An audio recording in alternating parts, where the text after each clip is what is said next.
তিনি জুলাই যোদ্ধাদের শুধুমাত্র সম্মানিত করবেন না, আপনারা দেখবেন যে বেশ কিছু কার্যক্রম আছে, সেগুলো আমরা এই মুহূর্তে প্রকাশ করতে চাই না। তিনি জানেন যে ওসমান হাদির কবর জিয়ারত করতে উনি যাবেন, সেটি তার পরিকল্পনার মধ্যে আছে এবং এটা তিনি অবশ্যই এবং আপনি এটা দেখছেন যে 36 জুলাই এক্সপ্রেসওয়ে তার সভাস্থল নির্বাচন করার মধ্য দিয়ে তিনি তাদেরকে সম্মানিত করেছেন।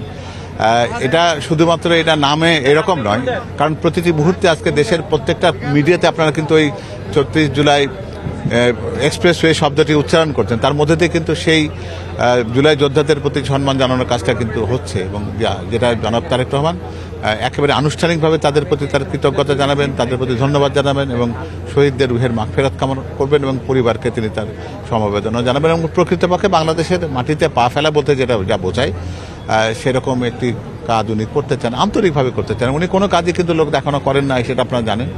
গত 17 বছর ধরে তিনি তার শুধু আন্তরিকতার কারণে কিন্তু এই দলটাকে ধরে রেখেছেন, ঐক্যের কোনো জায়গাতে ফাটল ধরতে দেননি এবং দেশের মানুষের কাছে যে উনি প্রকৃতই একটা আশার বাণী হয়ে, আশার বার্তা হয়ে আসছেন, সেটাই আজকে জনসমক্ষে তিনি তার কথা All Time Roma. Taste it, love it.